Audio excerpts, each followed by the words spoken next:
This series is made possible by Honda South Africa, Liat, Off-Road Cycles, Ink Monkey Vehicle Wraps, and Brits Auto. It's a bit tricky getting that size tyre. We need two, because we had two punctures, two sidewalls. But this one is the smaller sidewall issue, so we'll probably put a gaiter on the inside.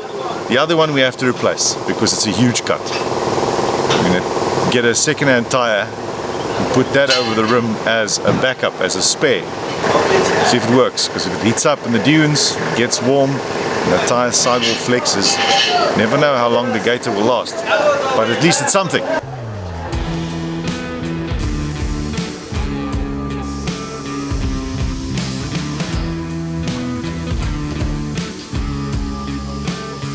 It's always good to have guys on your crew that know their way around tyres, especially when the situation is as tricky as this one. None of the tyre shops in Sabong stocks the Ranger's tyre size, so like many times before, we make a plan. Tian and Nick jump in and see to it that we patch the tyre that seems somewhat fixable and replace the other with an odd-sized second-hand tyre that is the closest to the original size. We have no other choice. There's still 2 days of riding left to do in the desert, and travelling without a spare in the Kalahari is definitely not an option.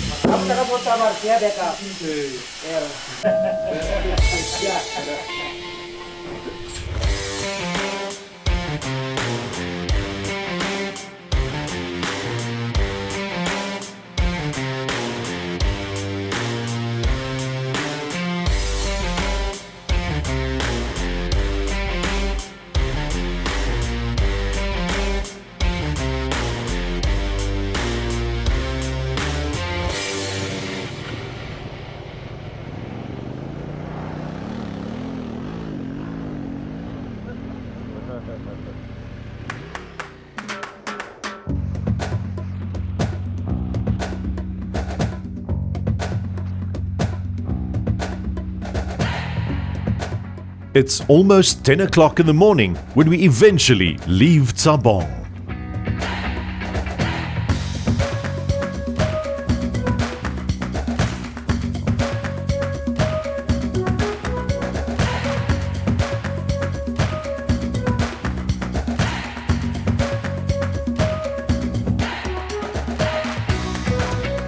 We are forced to make up for lost time and take the tar road all the way to the town of Middlepits, almost 100 kilometers southwest of Sabong. The other bikes are already there, waiting for me and the trucks.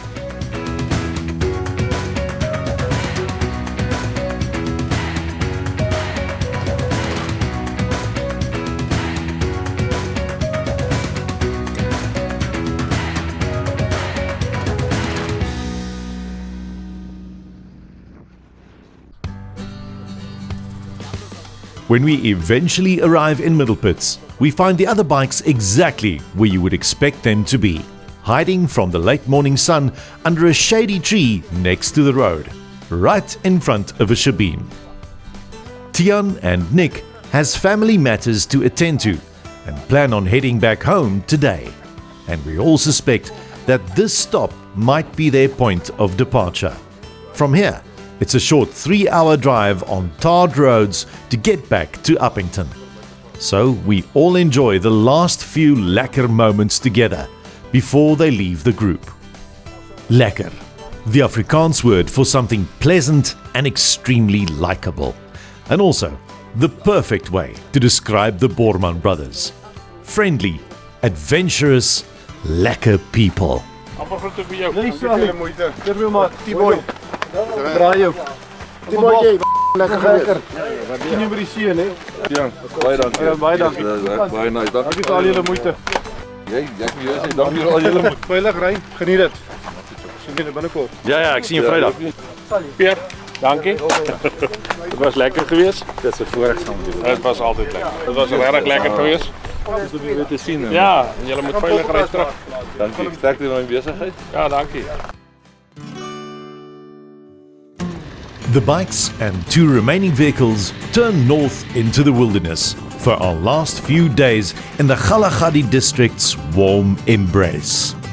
The sun shows us no mercy, and after only a short distance in the baking hot powdery sand, we pull over and make an uncharacteristic decision.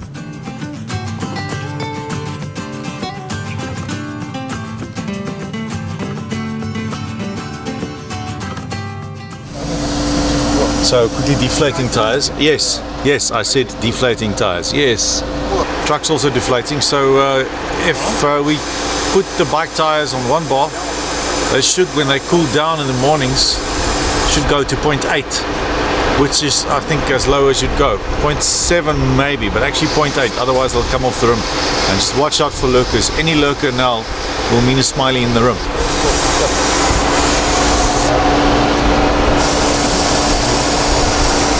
Leave the thumb. We leave the thumb It's gauge. the rule of thumb. The rule of thumb gauge. With the softer tires providing a lot more traction and making the sand riding a little easier, we attack the dunes with newfound commitment.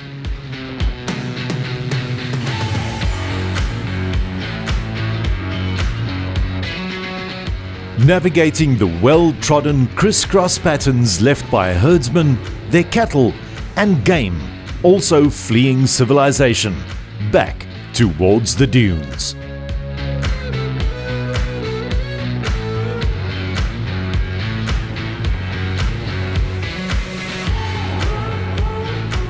Riding these sandy flats with soft tires has its risks. Thorns, tree roots, sharp rocks, risks that we chose not to take right at the beginning of the trip when we all decided not to deflate our tires.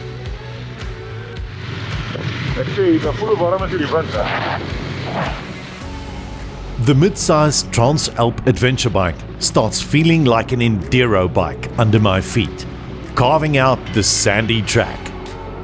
And it seems like Adrian is feeling the same way on his 890 rally.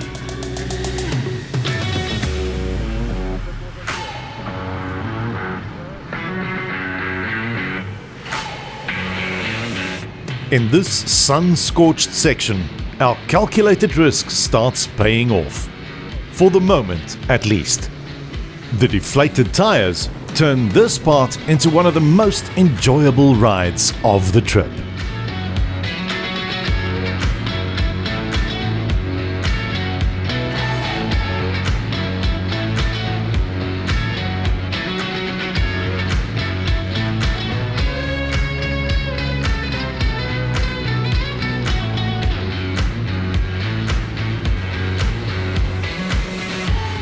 Time for a quick pit stop and head count.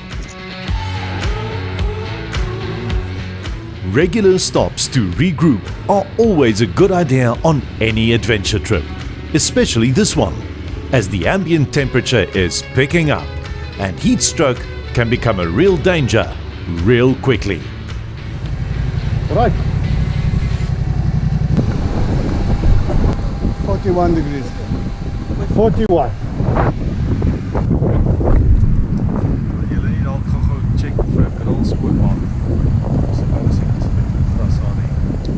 Some of the guys are already struggling in the tremendous heat and needs cooling down.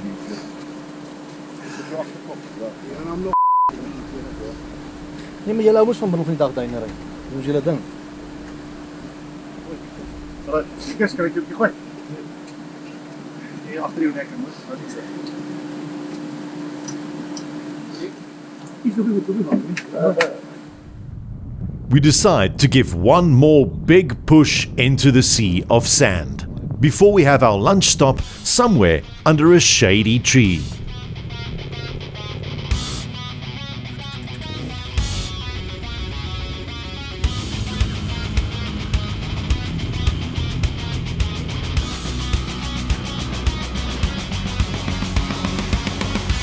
As a rule, we don't really deflate our tires for sand riding.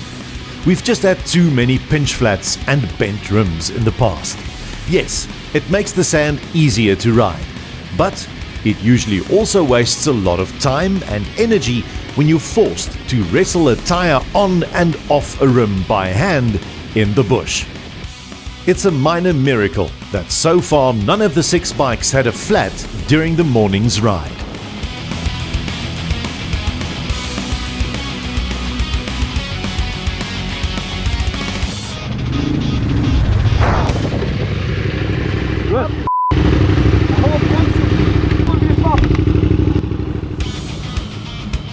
Well, I guess it was bound to happen at some point. While the rest of the crew helped Dewald replace his punctured front tube, Donnie and I scout ahead for a suitable picnic spot.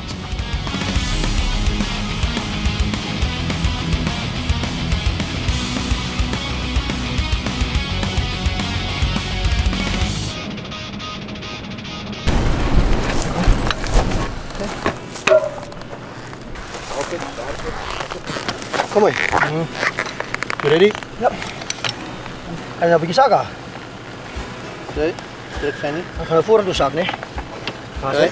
Fanny left. Ja. Genoeg. Genoeg Fanny. Genoeg. Ja. Zo'n los. Sorry.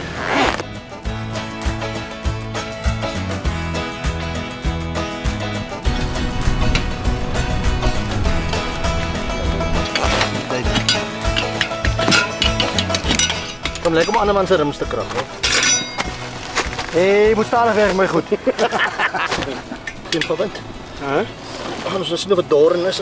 Yes, man, je kan wel die Chupini Kalari go rijden, jong. Natuurlijk kan ik je, voel aan je. Ons moes miskien maar daar onder daai bome daar op die vlak gestop het. Ja. Gaan ons terug? Ja. Ons gaan terug voor hulle kop. Die kleine eindjes ga ik op snaakse plek. Krijg ons die boom daar op die vlak. Er is een moeg van Tyre van een 2 keer, dus weer camera.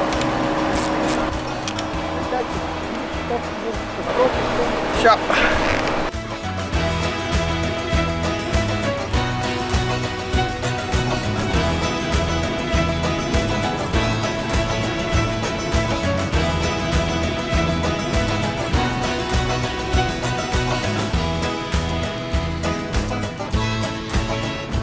We all meet up again under a big thorn tree at one of the communal cattle posts. The perfect place to enjoy lunch.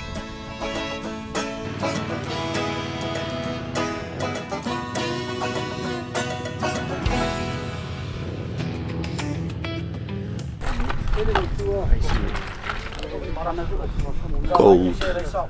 44 degrees, this is gold.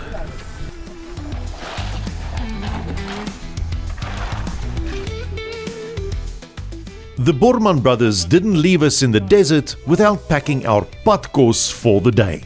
Late last night, they stayed up and bride another couple of kilos of boerewors for our lunch this afternoon.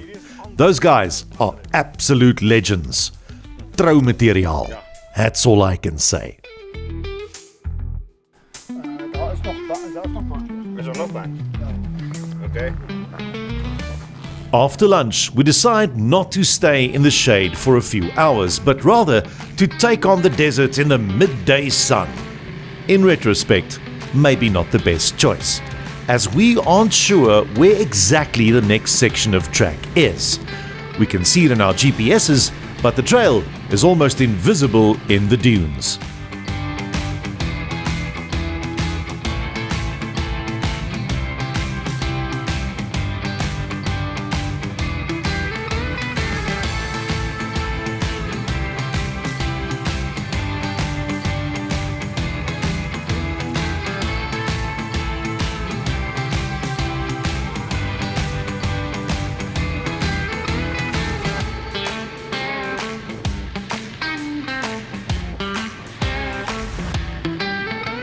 It's clear that this track hasn't been used in a very long time.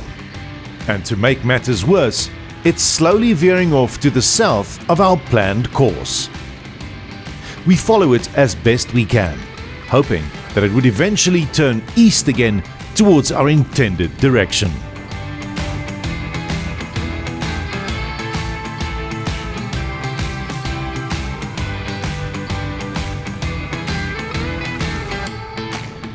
No such luck.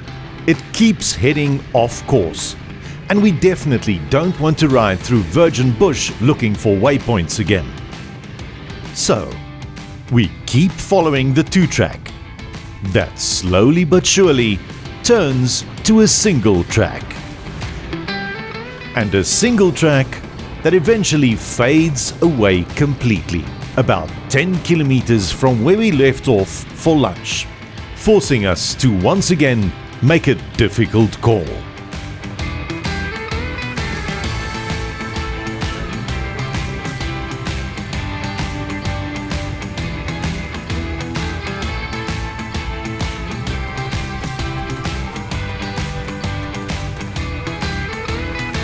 Wat op daar agter verloor. Ons het die pad daar agter verloor. Lesson learned. We take our medicine and turn everyone around to head back towards the lunch tree. It's a tough ride that no one's looking forward to, but once there, we'll regroup and replan our next step.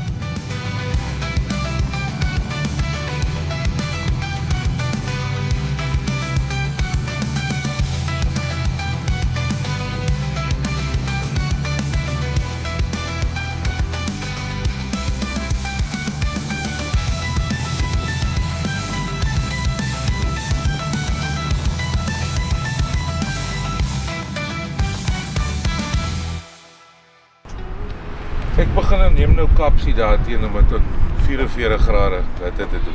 Ja. Ja, dis 'n bietjie Dis 'n bietjie kwaad. dis 'n bietjie kwaai vir 'n ou wat 'n eetprobleem het. Ek het anorexia hoor. Daai wit gesig probeer ek soos die matrose in die kapteine van destyds ek net wind inry dat ek kan koud bly. Ja, dan moet wind deur sy snoet kom, anders is daar 'n nekerry. Dis nou maar so.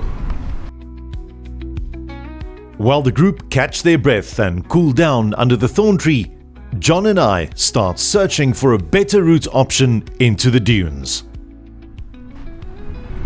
Maar wat ou Dewald is ek nou vir hierdie fiets vir my 180 kry verkoop kom onmiddellik. Of hoe? Ons sal dit mos hom seker maklik kry.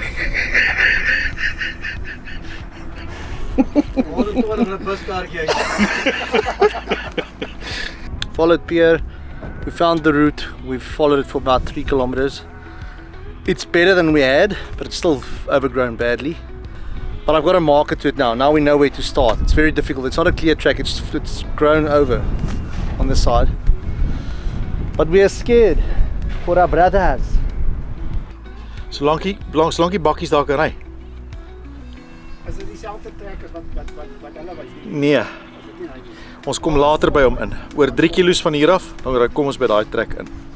Daai ou het obviously die trek gery met sy 500 deur die veld. Kom hy by daai pad uit. So, maar ons grootste dilemma is die bakkies. So ons gaan bietjie sit. Dat daai man eers beter raak. Ja.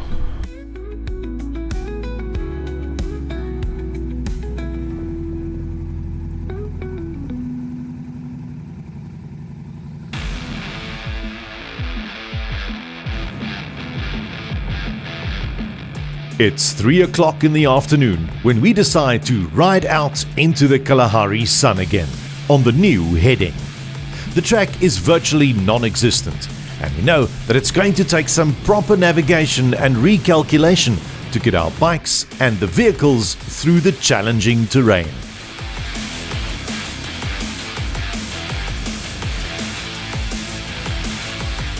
In the depressions between the dunes, we happen upon seas of thorn bushes. The vehicles are forced to divert around these tire shredding flats, but on the bikes, we carefully pick our way through the razor-sharp shrub, some a little more successfully than others.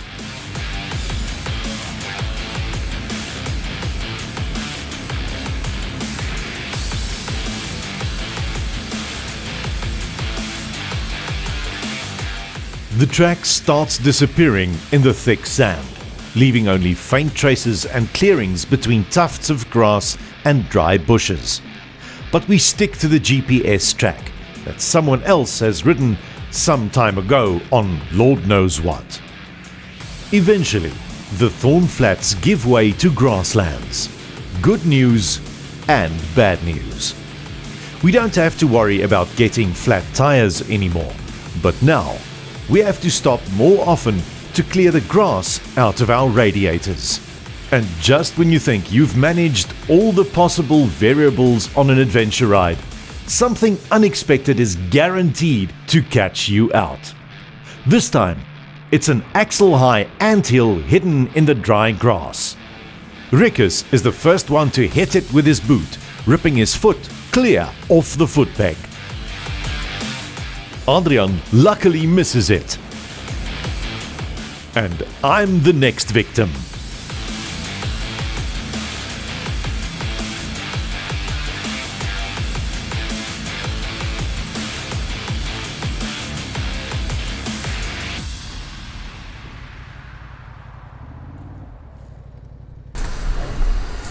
Ek moet stop.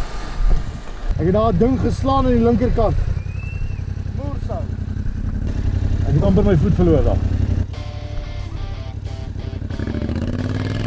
It's usually during challenging times like these that all those niggling issues tend to come back to haunt you.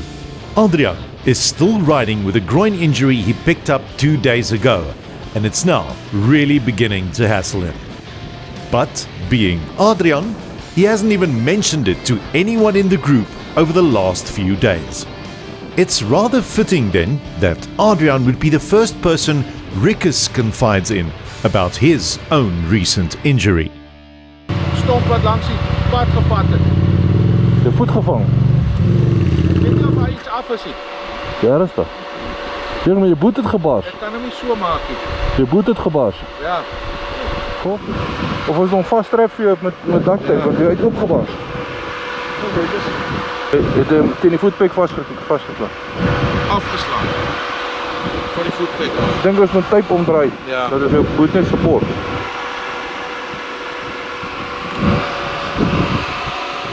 heb hem ook geslaan. Ik weet niet wat het is. Ek ook nie. Ek weet net seer. Ik kan even stom gemis. Is het stom? Voel as iets so maar. Wat de baan. Weet je wat moer?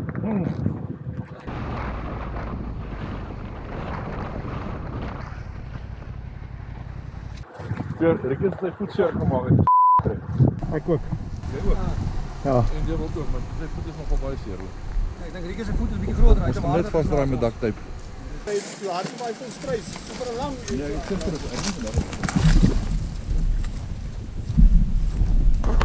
Kijk, daar kan Ja, maar is fleksibel. van hier af so draai. Vat hom vir my daar en dan daar waar hy skeer sit waar hy geslaan het, ja. Is dit styf genoeg? Nog 'n keer so om. Nee, daai is reg. Ek dink hy het ietsie gekak aan binnekant want hy soos ek op hom trap. It's a fact of life. Duct tape can fix everything. Maar as ons dan nou afdraai, dat is dit niet voor jou, niet van die ver van die pad. dat as daar nou 'n bietjie van 'n is dat ek With repairs done and refreshments taken, we head out on the easy riding gravel road that promises to lead us to another wild camping site. Nou maar, jy ry voor saam met hom en julle maak die kol oor die kampplek.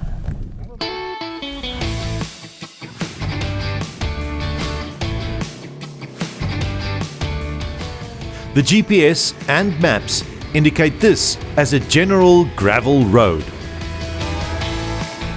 At least it seems easier than the single track we forged for the last 2 hours.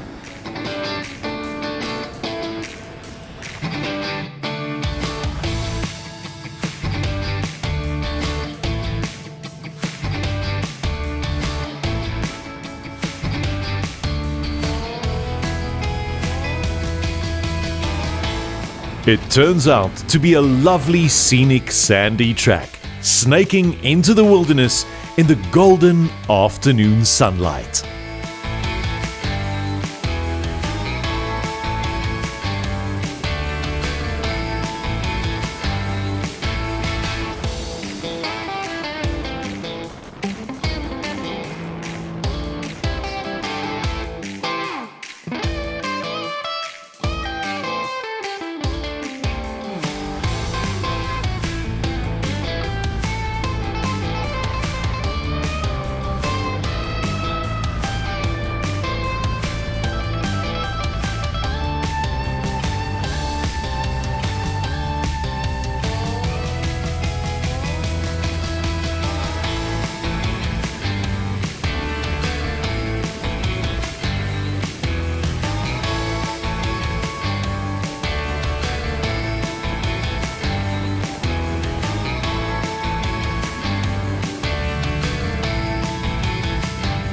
time for a quick status check.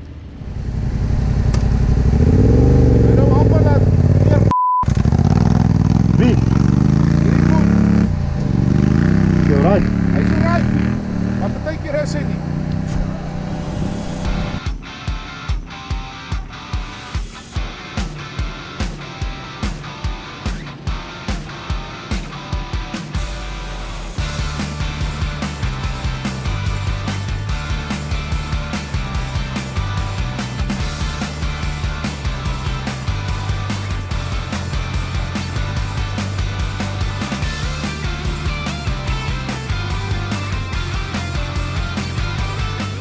I don't know how we get ourselves into this position every day, chasing the sunset. All I know is that days like these produce some of my best adventure riding memories. Racing with your buddies through the golden Kalahari sand in the cool afternoon. What can be better than this?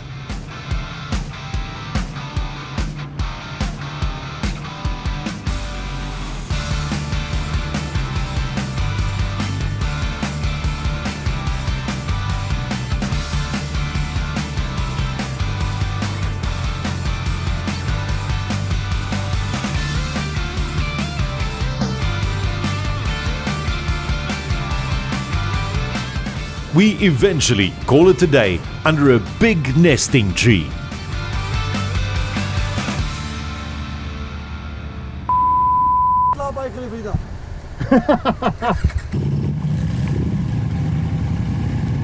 Soos net hier waar die voëlneste is, loop die slange.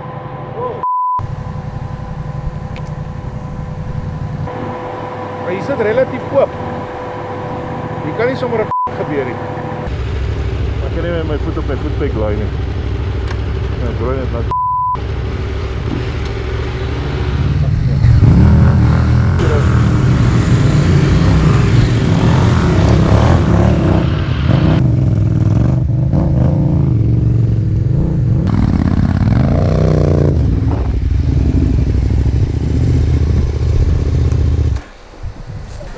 Daar slang daar. En hier is lekker weggekruip vir die leeu's. Ek het nog spore op die pad gekry. We set up camp some distance from the snake-infested birds' nests, on a grassless spot that will negate the threat of a runaway fire, in a thorn thicket that would hopefully deter lions from sniffing in our necks during the night. There you go, sir. Not for your ankle, it's for your chest. The smell of petrol-laced toolboxes and the intimidating looks of the Trans-Alp Wild covers the potential approaches of predators.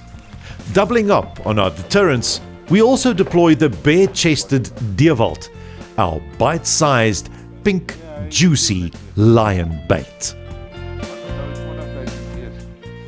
You happy?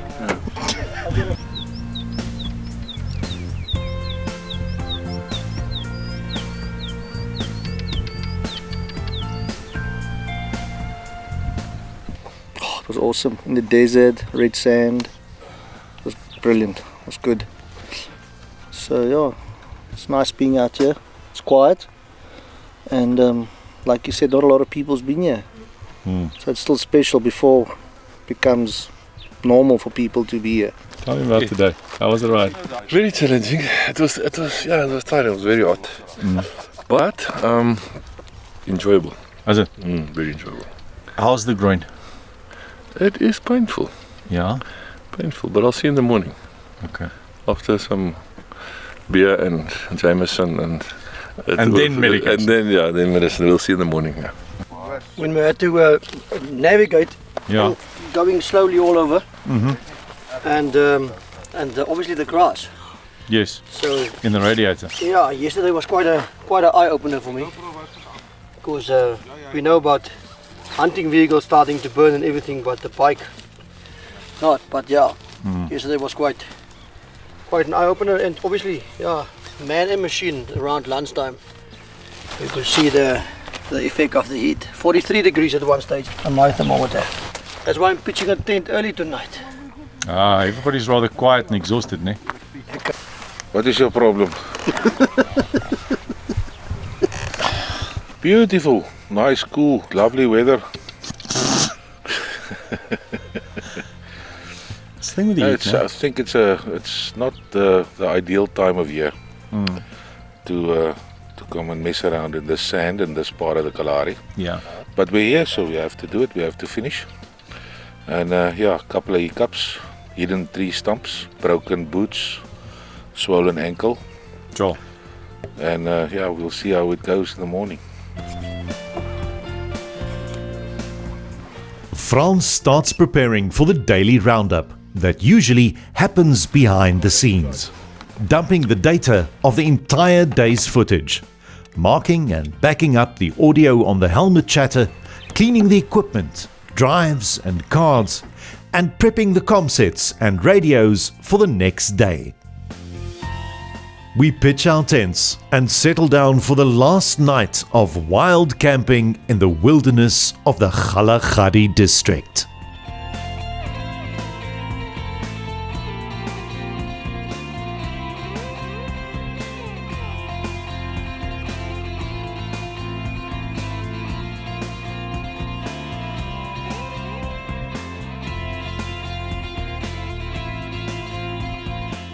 He's by forefathers.